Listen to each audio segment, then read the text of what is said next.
আসসালামু আলাইকুম। এই ক্লাসে আমরা কিছু গুরুত্বপূর্ণ নৈবিত্তিক বা কিছু গুরুত্বপূর্ণ শর্ট প্রশ্ন নিয়ে আমরা আলোচনা করব। প্রথমে আমরা আসি বন্ধন জোড় ইলেকট্রন ও মুক্ত জোড় ইলেকট্রন। মুক্ত জোড় ইলেকট্রন কি এটা আমরা ব্যাখ্যা করব যে বন্ধন জোড় ইলেকট্রন এবং মুক্ত জোড় ইলেকট্রন। বন্ধন জোড় মানে বন্ধন, তুমি এখান থেকে বুঝতে পারতেছো যে বন্ধন গঠনে যারা অংশগ্রহণ করে তাদেরকে বন্ধন জোড় বলা হয়, আর যারা মুক্ত অবস্থায় থাকবো তাদেরকে মুক্ত জোড় বলা হয়। তার মানে যে সকল ইলেকট্রনগুলো বন্ধনে অংশগ্রহণ করবে তাদেরকে বন্ধন জোড় বলা হয়, আর যে সকল ইলেকট্রন মুক্ত থাকবো তাদেরকে মুক্ত জোড় ইলেকট্রন বলা হয়। তাহলে এই বন্ধন, তোমার একটা যৌগ দিয়ে বলবো এই যৌগে কতটা বন্ধন জোড় ইলেকট্রন আছে বা কতটা মুক্ত জোড় ইলেকট্রন আছে, অথবা তোমার উল্লেখ করে বলতে পারে এই যৌগে এই মোলের কতটা বন্ধন জোড় ইলেকট্রন আছে বা কতটা মুক্ত জোড় ইলেকট্রন আছে, বা কেন্দ্রীয় পরমাণু কয় জোড়া মুক্ত জোড় ইলেকট্রন আছে, কয় জোড়া বন্ধন জোড় ইলেকট্রন আছে। তাহলে আমি একটা যৌগ লিখি, যেমন তোমার বললো যে অ্যামোনিয়া অণুতে কয় জোড়া বন্ধন জোড় এবং মুক্ত জোড় ইলেকট্রন আছে, অথবা ইংলিশে বলা হয় বন্ড পেয়ার অথবা lone pair. Bond pair, pair মানে জোড়া, বন্ড আর হলো লোন, ঠিক আছে, পেয়ার। তাহলে তুমি প্রথমে নাইট্রোজেনের ইলেকট্রন বিন্যাসটা করে নিবা। নাইট্রোজেনের ইলেকট্রন বিন্যাস যদি আমরা করি, নাইট্রোজেনের প্রথম স্তরে আমরা জানি 2টা আর পরের স্তরে 5টা, 7 না 5। তাহলে অষ্টকোণে দিলে তার কয়টা দরকার? 3টা। অথবা এখানে দেখো এই যৌগের মধ্যে হাইড্রোজেন 3টা আছে, তার মানে এই 3টা হাইড্রোজেনের ইলেকট্রন তুমি যদি এখানে দিয়ে দাও, তার মানে এই যে 3 জোড়া, এই 3 জোড়া হইলো বন্ধন জোড়, বন্ড পেয়ার হইলো 3 জোড়া, আর এই যে 1 জোড়া মুক্ত আছে তার মানে 1 জোড়া হইলো কি মুক্ত জোড়। সেম তোমাকে যদি বলে পানির অণুতে অক্সিজেনের কয় জোড়া মুক্ত জোড় ইলেকট্রন আছে, তুমি অক্সিজেনের ইলেকট্রন বিন্যাসটা করবা। অক্সিজেনের প্রথম স্তরে আছে 2টা, পরের স্তরে আছে 6টা, 2 4 কত 6। তার অষ্টকোণে তুলে 2টা দরকার, অথবা 2টা হাইড্রোজেন আছে, 2টা হাইড্রোজেন যদি আমি দিয়ে দিই, এই যে এই 2টা দিলাম, তার মানে এই যে 2 জোড়া হইলো বন্ধন জোড়, আর এই যে 2 জোড়া মুক্ত আছে তারা হইলো কি মুক্ত জোড়। সেম তোমার যদি বলে PH3 মানে ফসফিন, এই যোগে কয় জোড়া মুক্ত জোড় বা বন্ধন জোড় ইলেকট্রন আছে না, আমরা ফসফরাস ইলেকট্রন, আমরা শুধু লাস্ট স্তরটা লিখি, ফসফরাসের সর্বশেষ স্তরে 5টা ইলেকট্রন আছে। তাহলে এই ক্ষেত্রে 3টা হাইড্রোজেন যোগ হয়েছে, তার মানে এই যে 3টা হাইড্রোজেন যোগ হয়েছে, তার মানে 3 জোড়া হইলো বন্ধন জোড়, 1 জোড়া হলো কি মুক্ত জোড়। সেম তোমার এইরকম আরো অনেক যৌগ আছে, যোগ দিতে পারে। যেমন তোমার বললো CH4 এর ক্ষেত্রে কয় জোড়া মুক্ত জোড় বন্ধন জোড় আছে। তাহলে কার্বনের আমরা শুধু লাস্ট স্তরটা আমরা লিখি, কার্বনের শেষ স্তরে 4টা ইলেকট্রন আছে, 4টা হাইড্রোজেন দেওয়া আছে, তার মানে তার কোনো বন্ধন জোড় ইলেকট্রন নাই, তার মানে তার 4 জোড় হইলো কি বন্ধন জোড় ইলেকট্রন। সেম আমরা যদি আলোচনা করি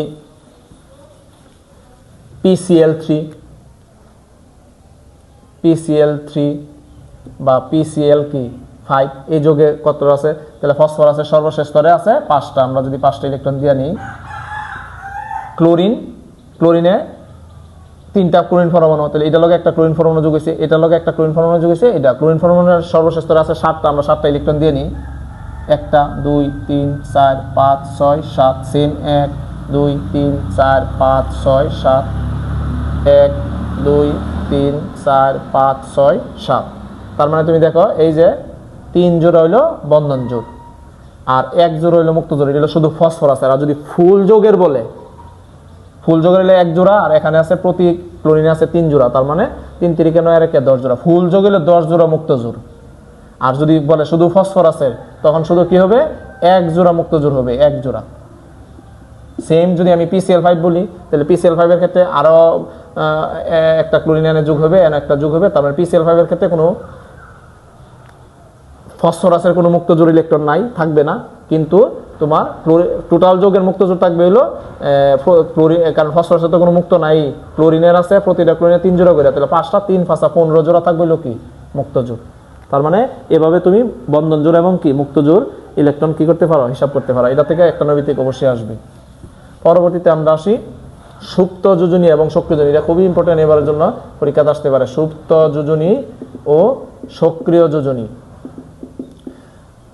সক্রিয় যোজনী হলো কোনো যৌগে কোনো মৌলের যত যোজনী ব্যবহৃত হয় সেটাকে সক্রিয় যোজনী বলা হয়। যেমন আমরা যদি বলি যে FeCl2 অথবা FeCl3।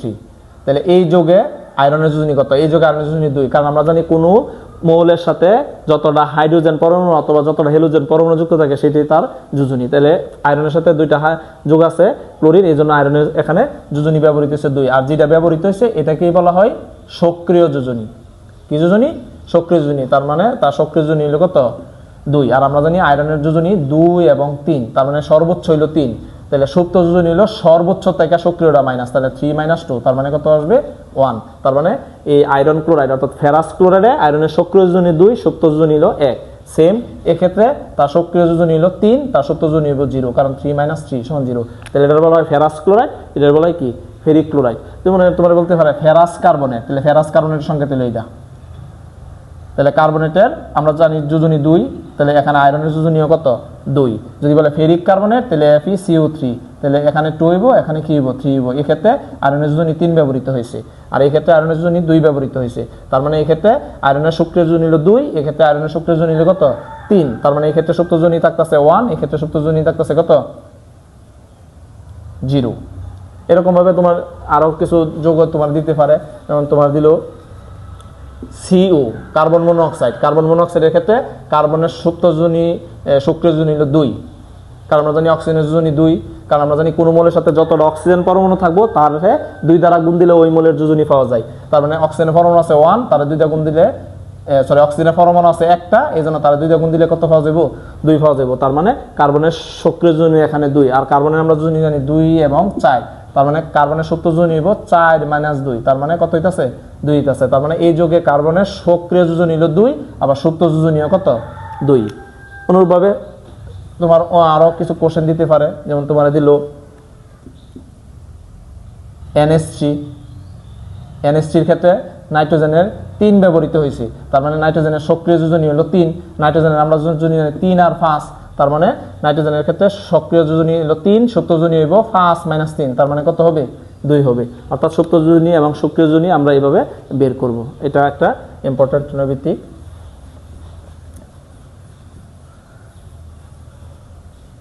তারপরে আমরা আসিল জারণ মান সংক্রান্ত কিছু নৈবিত্তিক। জারণ মান সংক্রান্ত নৈবিত্তিকে আসে হাইড্রোজেনের জারণ মানটা অনেক সময় আসে, কারণ হাইড্রোজেনের জারণ মান আমরা প্লাসের 1ও ব্যবহার করি, মাইনাসের 1ও ব্যবহার করি। তাহলে হাইড্রোজেনের জারণ মান +1 যদি আমরা ব্যবহার করি, তাহলে কখন +1? আমরা জানি হাইড্রোজেনের সাথে যদি কোনো ধাতু যুক্ত হয় তাহলে হাইড্রোজেনের জারণ মান হলো -1, আর অন্যথায় হাইড্রোজেনের জারণ মান হলো কি? +1। অর্থাৎ ধাতব হাইড্রাইডে হাইড্রোজেনের জারণ মান হলো -1। ধাতব হাইড্রাইড কি রকম? যেমন NaH, সোডিয়াম হাইড্রাইড। তাহলে এটা যে হাইড্রোজেনের জারণ মান হবে কত? -1। অন্যগুলোর ক্ষেত্রে হাইড্রোজেনের জারণ, যেমন H2S, এই ক্ষেত্রে হাইড্রোজেনের জারণ মান কিন্তু +1। এটা হলো হাইড্রোজেনের জারণ মান। সেম অক্সিজেনের জারণ মান আমরা জানি -2, -1/2, -1। স্বাভাবিক অবস্থায় কোনো যৌগে অক্সিজেনের জারণ মান -2। আর সুপার অক্সাইড অথবা পার অক্সাইড, সুপার অক্সাইড কোনগুলি? সুপার অক্সাইড হলো যেমন KO2, NaO2, LiO2, তারপরে RbO2, এদেরকে বলা হয় সুপার অক্সাইড। এই সুপার অক্সাইডের ক্ষেত্রে অক্সিজেনের জারণ মান -1/2। এটা সংকেত দেওয়া থাকতে পারে, বাংলা বলা থাকতে পারে। আর এটা হলো পার অক্সাইড। পার অক্সাইড কি? যেমন H2O2, K2O2, Li2O2, Na2O2, এগুলির বলা হয় পার অক্সাইড। অর্থাৎ 2 থাকবে, এদেরকে বলা হয় পার অক্সাইড। এই ক্ষেত্রে অক্সিজেনের জারণ মান -1। আর যখন শুধু অক্সিজেনের সাথে 2 থাকবে, এটার বলা হয় সুপার অক্সাইড। এটা নৈবিত্তিকে আসবে বা পরীক্ষায় আসবে, দেখবা। তাহলে সুপার অক্সাইড এবং কি পার অক্সাইডের জারণ মান -1/2, আর হলো কি +1। এখন আমরা আসি জারক বিজারক। এটা অনেকে পেস্ট লাগায়। তার মানে জারক, তুমি সবসময় মনে রাখবা, জারণ বিক্রিয়ায় পদার্থটা হবে বিজারক, আর বিজারণ বিক্রিয়ায় পদার্থটা হবে জারক। তাহলে জারণ মানে কি? ইলেকট্রন ত্যাগ করব। যারা ইলেকট্রন ত্যাগ করব তারা হলো বিজারক, আর যারা ইলেকট্রন গ্রহণ করব তারা হলো কি? জারক। এখন তোমারে বললো অক্সিজেন 2-, এটা জারক নাকি বিজারক? তাহলে দেখো অক্সিজেন 2- মানে কি? অক্সিজেনে অলরেডি 2টা গ্রহণ কইরা লাইছে, তার মানে সে আর গ্রহণ করতে পারবে না। তার মানে সে যেহেতু গ্রহণ করতে পারবে না, কিন্তু তার যেহেতু 2- আছে, তার 2টা বেশি আছে, তার মানে সে ত্যাগ করতে পারবে। সে কি করতে পারবে, ত্যাগ করতে পারবে, কিন্তু সে গ্রহণ করতে পারবে না। তার মানে যেহেতু ত্যাগ করতে পারবে, তার মানে জারণ, আর জারণ মানে সে কি পদার্থ, বিজারক। যেমন ক্লোরিন মাইনাস, ক্লোরিন মাইনাস মানে কি, ক্লোরিন মাইনাস সে অলরেডি একটা ইলেকট্রন গ্রহণ করে লাইছে, তার মানে সে আর ইলেকট্রন কি করতে পারবে না, গ্রহণ করতে পারবে না। তো যেহেতু সে গ্রহণ করতে পারবে না, তার মানে তার যেহেতু একটা ইলেকট্রন বেশি আছে, সে একটা ইলেকট্রন অবশ্যই কি করতে পারবে, ত্যাগ করতে পারবে। তার মানে ইলেকট্রন যদি একটা ত্যাগ করতে পারে, তার মানে সে কি, বিজারক। তাহলে সহজভাবে আমরা যদি বলি, কোনো অধাতুর আয়ন সবসময় বিজারক হয়। কোন অধাতুর আয়ন কি হয়, সবসময় বিজারক হয়। তবে এটা মনে রাখতে হইব, অধাতুর আয়ন যার যতটা আয়ন ততটা থাকতে হইবে। যদি কম বেশি থাকে তখন আবার এটা চিন্তা করে নিতে হবে। যদি অক্সিজেন মাইনাস থাকতো তাহলে কিন্তু হইতো না, কারণ অক্সিজেন মাইনাস হলে সে কিন্তু ইলেকট্রন একটা গ্রহণ করতে পারবে, কারণ অক্সিজেন দুইটা গ্রহণ করতে পারে, তার মানে একটা গ্রহণ করছে, তা সে আরো একটা গ্রহণ করতে পারবো, তার মানে সে গ্রহণও করতে পারে আবার একটা ত্যাগও করতে পারে। এটার ক্ষেত্রে ব্যতিক্রম।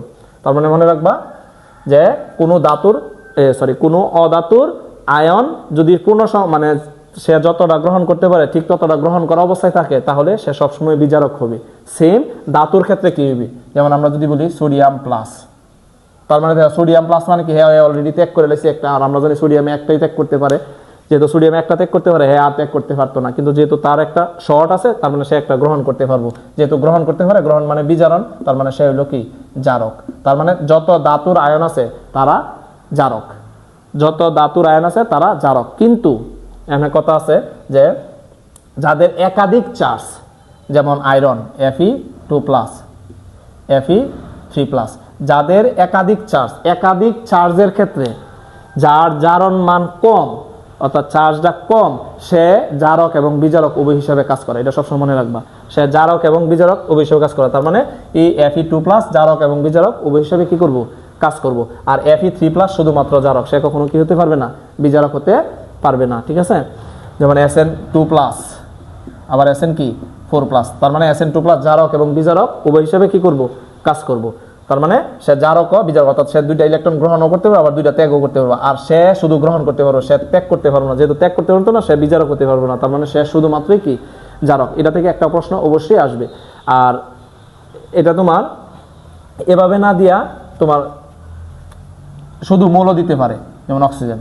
তার মানে সকল ধাতু মুক্ত অবস্থায় থাকলে সে ইলেকট্রন ত্যাগ করতে পারে। আর ইলেকট্রন ত্যাগ মানে কি, বিজারক। মানে সকল ধাতু মুক্ত অবস্থায় বিজারক, আর সকল অধাতু মুক্ত অবস্থায় জারক।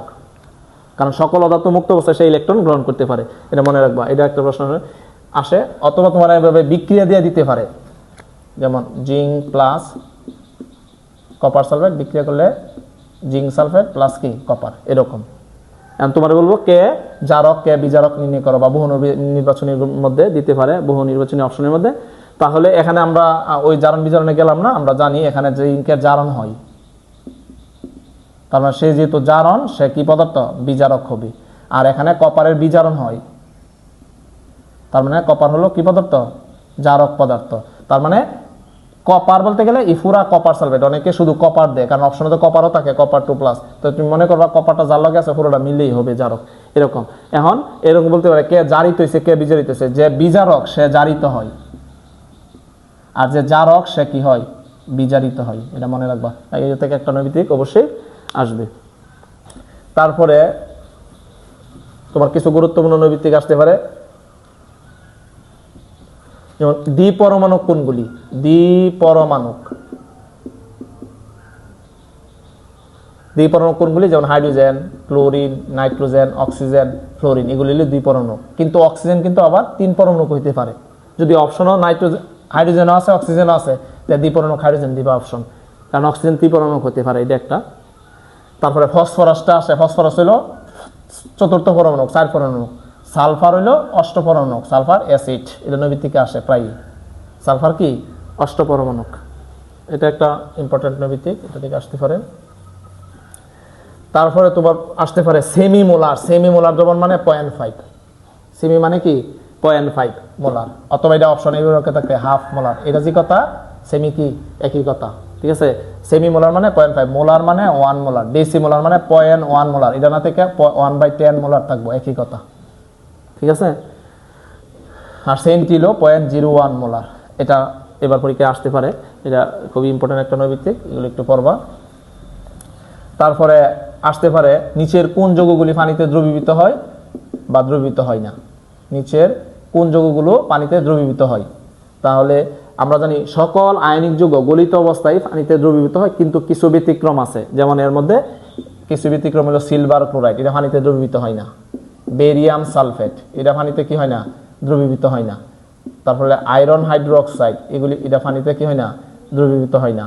হ্যাঁ, অ্যালুমিনিয়াম হাইড্রোক্সাইড, এগুলি আয়নিক যৌগ, কিন্তু তারা কি হয় না, পানিতে দ্রবীভূত হয় না। এটা কোনো ভিত্তিকে আসতে পারে।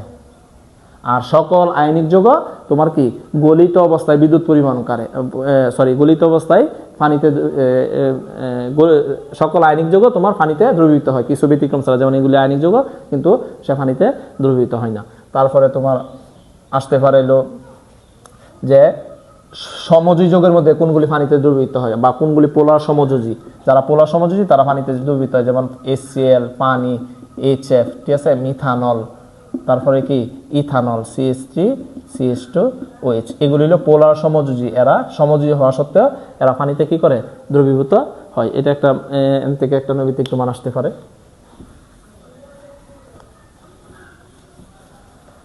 তারপরে তোমার বিক্রিয়া দিয়ে তোমার বলতে পারে যে কোনটিতে, এই বিক্রিয়ায় কোনটিতে চাপের প্রভাব নাই।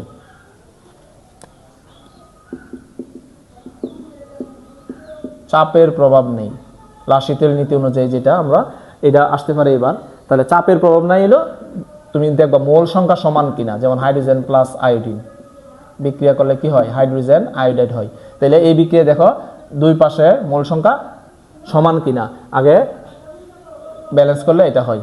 তাহলে তুমি দেখো মোল সংখ্যা সমান কিনা, দেখো মোল সংখ্যা এন 1 মোল, এন 1 মোল, 2 মোল, এই পাশে 2 মোল। যেহেতু মোল সংখ্যা সমান, কারণ এই বিক্রিয়া কি নাই, চাপের প্রভাব নাই। মোল সংখ্যা কম বেশি হলেই চাপের প্রভাব আছে, অর্থাৎ এই পাশে বেশি হোক বা এই পাশে বেশি হোক, এই পাশে কম হোক, এই পাশে বেশি হোক, সমস্যা নাই, চাপের প্রভাব আছে। কিন্তু মোল সংখ্যা সমান হলেই কি নাই, তোমার চাপের প্রভাব নেই। এটা পরীক্ষায় যে ইম্পর্টেন্ট এবার আসতে পারে। যে কোনো বিক্রিয়া দিতে পারে তোমার, যেমন এটা দিতে পারে N2 প্লাস অক্সিজেন বিক্রিয়া করলে 2NO হয়, নাইট্রিক অক্সাইড উৎপন্ন হয়। এটার মধ্যে চাপের প্রভাব নাই, এন 1 মোল, এন 1 মোল, এন 2 মোল, এই যে 1 1 2, তাহলে 2 মোল। তার মানে এই বিক্রিয়া কোনো তোমার কি নেই, চাপের প্রভাব নেই।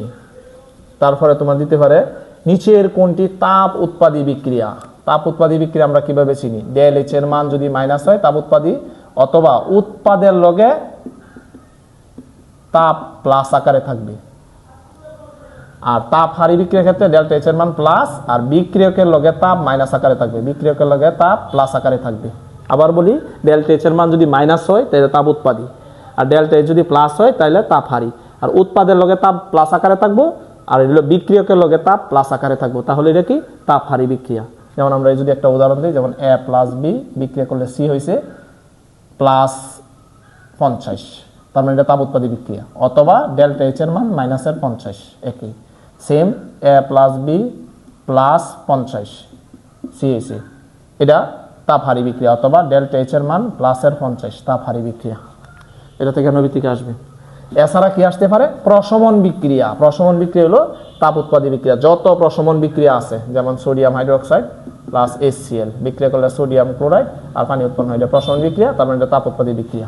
সকল প্রশমন বিক্রিয়া তুমি যদি ΔH না দেওয়া থাকে, তুমি বিচারে বের করে দেখবা যে এখানে প্রশমন বিক্রিয়া আছে কিনা। যদি প্রশমন বিক্রিয়া থাকে তাহলে তারা হলো কি তাপ উৎপাদী বিক্রিয়া। তাহলে এই প্রশমন বিক্রিয়ায় ΔH এর মান যদি তীব্র অ্যাসিড এবং তীব্র হয় তাহলে -57.4 কিলোজুল, ঠিক আছে।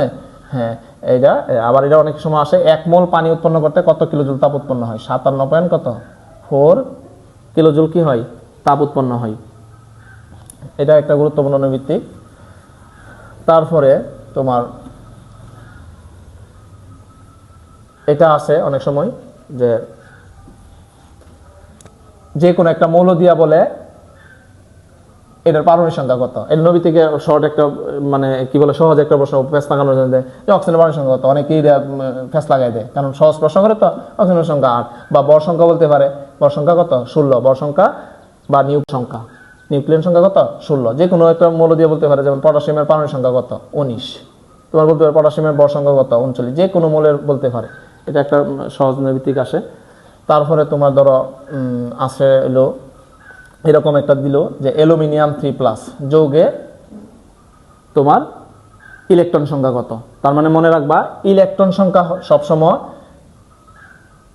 তার যে পারমাণবিক সংখ্যা থাকবো, এই পারমাণবিক সংখ্যা সাথে যদি প্লাস থাকে তাহলে মাইনাস হবে, আর যদি মাইনাস থাকে তাহলে প্লাস হবে। আর যদি বলে প্রোটন সংখ্যা কত, প্রোটন সংখ্যা যার যত পারমাণবিক সংখ্যা তত, যেমন অ্যালুমিনিয়াম পারমাণবিক সংখ্যা 13, তাহলে তার প্রোটন সংখ্যা কত 13, কিন্তু ইলেকট্রন সংখ্যা হবে 10, কারণ যেহেতু 3+ আছে। এটা অনেকেই ফার্স্ট লাগাই দেয় আর কি, এটা মনে রাখবা। যেমন তোমার বললো অক্সিজেন 2- এর প্রোটন সংখ্যা কত, অক্সিজেন প্রোটন সংখ্যা কোনো চেঞ্জ হতো না 8, কিন্তু অক্সিজেনের ইলেকট্রন সংখ্যা হবে তোমার কি 10, কারণ 2-, ঠিক আছে। আবার নিউটন সংখ্যা বলতে পারে, নিউটন সংখ্যা কোনো চেঞ্জ হতো না, নিউটন সংখ্যা হলো ভর সংখ্যা মাইনাস প্রোটন সংখ্যা, তাহলে ভর সংখ্যা হলো 16, তার প্রোটন সংখ্যা 8, তাহলে কত আসতেছে 8 আসতেছে। এখন তোমার এরকম দিতে পারে তোমার পরীক্ষায় যে নিচের কোন যৌগ দুটিতে নিউটন সংখ্যা সমান, বা প্রোটন এবং নিউটন সংখ্যা সমান, যেমন তোমার দিল অক্সিজেন 2- দিল, এটা যে প্রোটন এবং নিউটন সংখ্যা সমান, কারণ অক্সিজেনের পারমাণবিক সংখ্যা 8, তার প্রোটন সংখ্যা 8 হবে, আর তার ভর সংখ্যা তো 16, তাহলে ভর সংখ্যা 16 - 8, তার মানে নিউটন সংখ্যা কত 8 আসতেছে, তার মানে তার প্রোটন সংখ্যা নিউটন সংখ্যা কি সমান, কিন্তু ইলেকট্রন সংখ্যা কিন্তু 10, অর্থাৎ প্লাস মাইনাস শুধু ইলেকট্রন সংখ্যার উপর প্রভাব ফেলে, অন্য কোনো ক্ষেত্রে তোমার প্রভাব ফেলে না, এটাকে সবসময় মনে রাখবা, এটা আসতে পারে। তারপরে দিতে পারে নিচের কোন মৌলটি 2n² সূত্রকে সমর্থন করে বা করে না, সবসময় মনে রাখবা 1 থেকে 18 পর্যন্ত মৌল 2n² সূত্রকে সমর্থন করে, আর বাকিগুলি 2n² সূত্রকে কি করে না, সমর্থন করে। এটা সৃজনশীল এবার প্রশ্ন আসতে পারে যে নিচের উদ্দীপকের কোন যৌগটি 2n² সূত্রকে সমর্থন করে বা কেন ব্যাখ্যা করো, তাহলে 1 থেকে 18 পর্যন্ত মৌলগুলি তোমার দেখবা কি 2n² সূত্রকে সমর্থন করে, বাকিগুলি 2n² সূত্রকে কি করে না, সমর্থন করে না। এটা একটা ইম্পর্টেন্ট প্রশ্ন। তারপরে আসে শক্তি স্তরে ইলেকট্রন সংখ্যা, শক্তি স্তরে ইলেকট্রন সংখ্যা হলো 2n² শক্তি স্তরে, আর উপশক্তি স্তরে ইলেকট্রন সংখ্যা তোমার হইলো, যদি তোমার পরীক্ষায় আসে যে উপশক্তি স্তরে ইলেকট্রন সংখ্যা কত, তাহলে উপশক্তি স্তরে ইলেকট্রন সংখ্যা সূত্র হইলো 12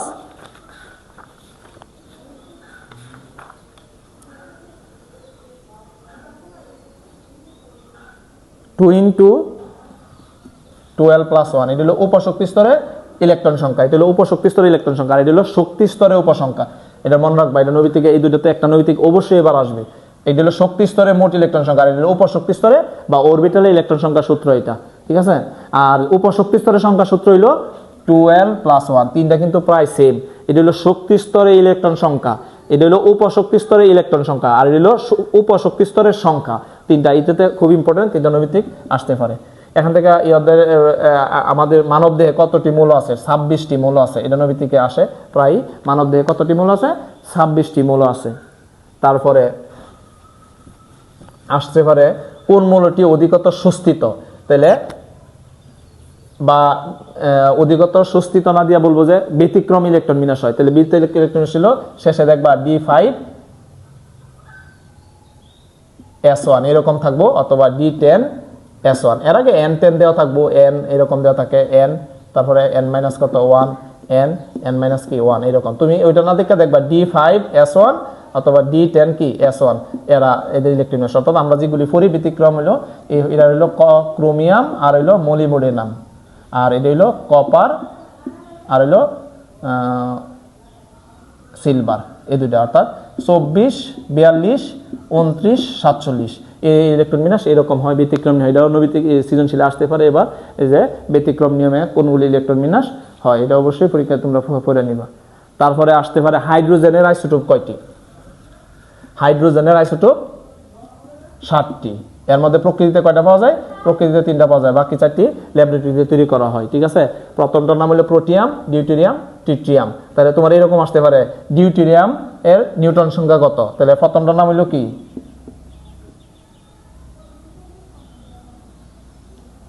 এরকম, এটার নাম হলো প্রোটিয়াম বা হাইড্রোজেন, এটার নাম ডিউটেরিয়াম, এটা হলো ট্রিটিয়াম। তোমার বলো ডিউটেরিয়ামের নিউটন সংখ্যা কত, তাহলে বর সংখ্যাতে এটা ম্যানেজ করবা, তাকে এটা থেকে এটা 1 - করলে 1 আসে, ঠিক আছে। এটা থেকে 1 - করলে এটা আসে 2 আসে, এটা নৈতিক আসে পরীক্ষার মধ্যে। তারপরে তোমার আসিল যে ইম্পর্টেন্ট নৈতিক যে টেকনিশিয়াম 99m এর লাইফ টাইম কত, TC 99, 6 আওয়ার, এটা খুবই ইম্পর্টেন্ট পরীক্ষা মধ্যে আসে 6 আওয়ার। তারপরে কোবাল্ট 16 থেকে কোন ধরনের রশ্মি নির্গত হয়, কোবাল্ট 16 থেকে গামা রশ্মি নির্গত হয়, কি রশ্মি, গামা রশ্মি নির্গত হয়। তারপরে এই কোবাল্ট টিউমারের উপস্থিতি শনাক্তকরণে ব্যবহৃত হয়, এটা নৈবিত্তিকে আসে টিউমারের উপস্থিতি শনাক্তকরণে। তারপরে রক্তে লিউকেমিয়া রোগের 32 ফসফেট, এটা ইম্পর্টেন্ট খুব। তারপরে হার্টের পেসমেকার বসাতে ব্যবহৃত প্রোটোনিয়াম 238 আইসোটোপ, হ্যাঁ এটা ইম্পর্টেন্ট। তারপরে কৃষিক্ষেত্রে তোমার ব্যবহৃত হয়, কৃষিক্ষেত্রে ব্যবহৃত হইল 32 ফসফেট, 32 ফসফেটও কৃষিক্ষেত্রে ব্যবহৃত হয়। তোমার এটা নৈবিত্তিক এইভাবে আসে যে চিকিৎসা এবং কৃষিক্ষেত্রে উভয় ক্ষেত্রে ব্যবহৃত হয় কোনটি? 32 ফসফেট, এটা খুবই ইম্পর্টেন্ট একটা নৈবিত্তিক, এটা পরীক্ষা মেজে আসতে পারে। তারপরে তোমার পরীক্ষা মেজে তোমার আসে যে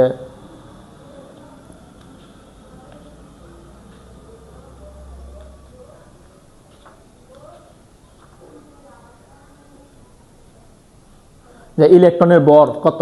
ইলেকট্রনের ভর আমরা জানি 9.1 × 10⁻⁻28 গ্রাম, এটা হলো গ্রামে নিলে। আর কেজিতে নিলে হলো 9.1 × 10⁻31 কেজি, এটা হলো ইলেকট্রনের ভর। তারপরে ইলেকট্রনের ভর আসতে পারে, ইলেকট্রনের আদান আসতে পারে, হ্যাঁ ইলেকট্রনের আদান, ইলেকট্রনের আদান বা ইলেকট্রনের প্রোটনের আদান, তারপরে প্রোটনের ভর বা নিউট্রনের ভর, এগুলি তোমরা একটু পড়বা আর কি, এগুলি পরীক্ষাতে আসে। তারপর পারমাণবিক সংখ্যাকে কি দ্বারা প্রকাশ করা হয়? পারমাণবিক সংখ্যাকে জেড দ্বারা প্রকাশ করা হয়, ভর সংখ্যারে এ দ্বারা প্রকাশ করা হয়, এগুলি খুব ইম্পর্টেন্ট নৈবিত্তিক, এগুলি তোমার পরীক্ষায় আসতে পারে। তারপরে তোমার আসতে পারে যে তুতের মধ্যে বা কপার সালফেটের বর্ণ কিরকম। কপার সালফেটের বর্ণ হলো নীল, তুতের বর্ণ হলো নীল। কপার সালফেটের কয় অণু পানি থাকে? 5 অণু পানি থাকে। আর কপার সালফেট পানি ছাড়া হইলো সাদা, পানি ছাড়া কি সাদা বর্ণ। এছাড়া তোমার প্রশ্ন আসতে পারে যে জিঙ্ক সালফেটের সাথে কয় অণু পানি থাকে? জিঙ্ক সালফেটের সাথে 7 অণু পানি থাকে, জিঙ্ক সালফেটের সাথে 7 অণু। এখানে এটা সপ্তম অধ্যায়ের বইয়ের মধ্যে তুমি এই নৈবিত্তিকগুলি পাইবা, ওখান থেকে এগুলি করে নিবা। ক্যালসিয়াম ক্লোরাইডের সাথে 6 অণু পানি থাকে, ম্যাগনেসিয়াম ক্লোরাইডের সাথে 7 অণু পানি থাকে, এগুলি একটু করে নিবা। তারপরে তোমার জারণ মান নির্ণয়, যে কোনো যোগের জারণ মান নির্ণয় আসতে পারে। অবশ্যই আমরা জানি জারণ মান নির্ণয়, যে কোনো যোগের জারণ মান আমরা দিতে পারে, বের করে নিবা। জারণ মান সংক্রান্ত অবশ্যই একটা কোশ্চেন আসবো, জারণ মান সংক্রান্ত, এগুলি একটু পড়বা।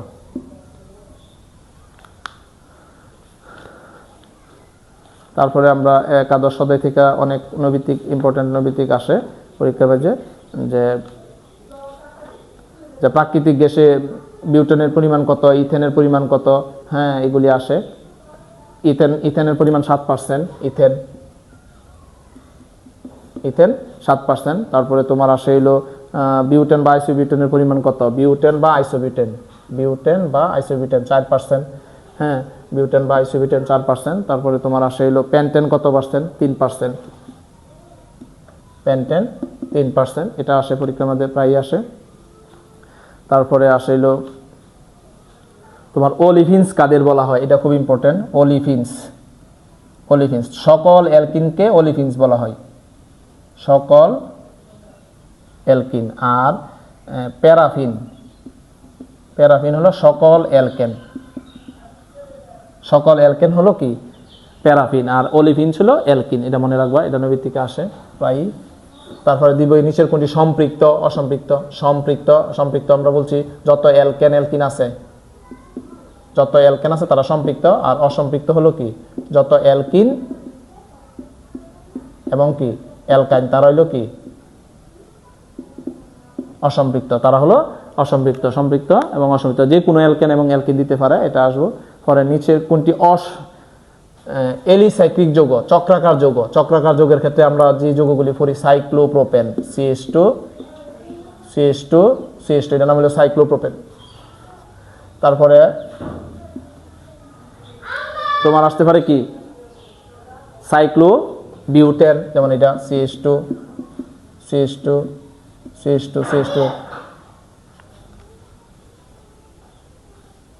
সাইক্লোবিউটেন, এটা আসতে পারে সাইক্লোপেন্টেন, আসতে পারে সাইক্লোহেক্সেন। এটা অনেক সময় এটা অনেকে প্যাচ লাগিয়ে ফেলে বেনজিনের সাথে এটা প্যাচ লাগে। বেনজিন হলো অ্যারোমেটিক যৌগ, বেনজিন এবং ন্যাপথালিন, এটা এই দুইটা পরীক্ষা আসতে পারে, বেনজিন এবং ন্যাপথালিন।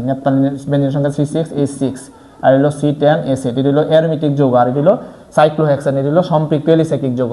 আর যদি দ্বিবন্ধন থাকে তাহলে হলো অসম্পৃক্ত এলিসাইক্লিক যৌগ, যেমন এটা CH2 CH। তারপরে যে এটা CH CH, এখানে CH2, CH2, এগুলি হলো অসম্পৃক্ত, এগুলি আবার বাইঙ্গা নিতে পারো, এগুলি করতে C3H6, তার মানে এটা কিন্তু দেখো আবার প্রোপিনো, এটা কিন্তু খেয়াল করে লইবা, যেমন এটা C4H কত 8, এটা কিন্তু আবার বিউটিনো, আবার এটা সাইক্লোবিউটেনো, তার মানে এগুলি তুমি একটু বাইঙ্গা লইবা। আর এই দুটো হলো কি অ্যারোমেটিক যৌগ। তারপরে আমরা এখান থেকে আসে যে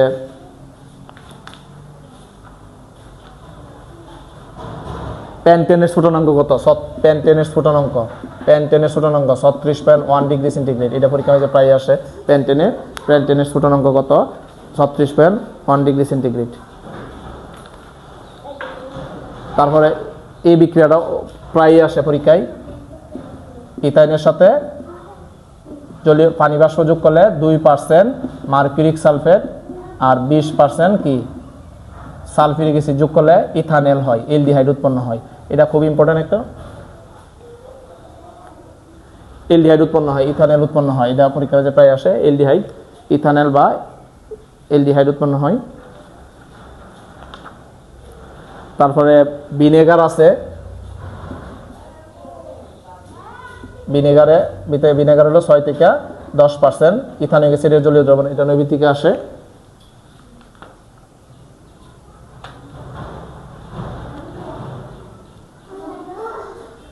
তারপরে আসে তোমার রেকটিফাইড স্পিরিট, 96%, ইথানলের 96% জলীয় দ্রবণকে রেকটিফাইড স্পিরিট বলা হয়। এটা আসতে পারে ইথানলে কত পার্সেন্ট পানি থাকে, হ্যাঁ, আর কত পার্সেন্ট ইথানল থাকে, এটা নবী থেকে আসে।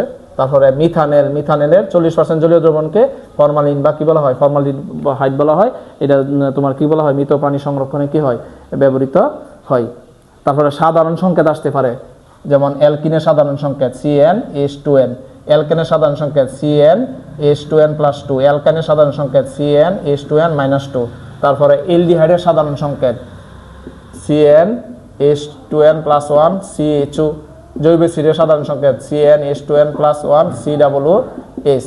তারপরে অ্যালকোহলের সাধারণ সংকেত CnH2n+1 তার সাথে কি OH, এটা অ্যালকোহলের অ্যালকাইল হ্যালাইডের RX দ্বারা প্রকাশ করা হয়, অথবা CnH2n+1 তার সাথে কি H, অ্যালকাইল হ্যালাইড।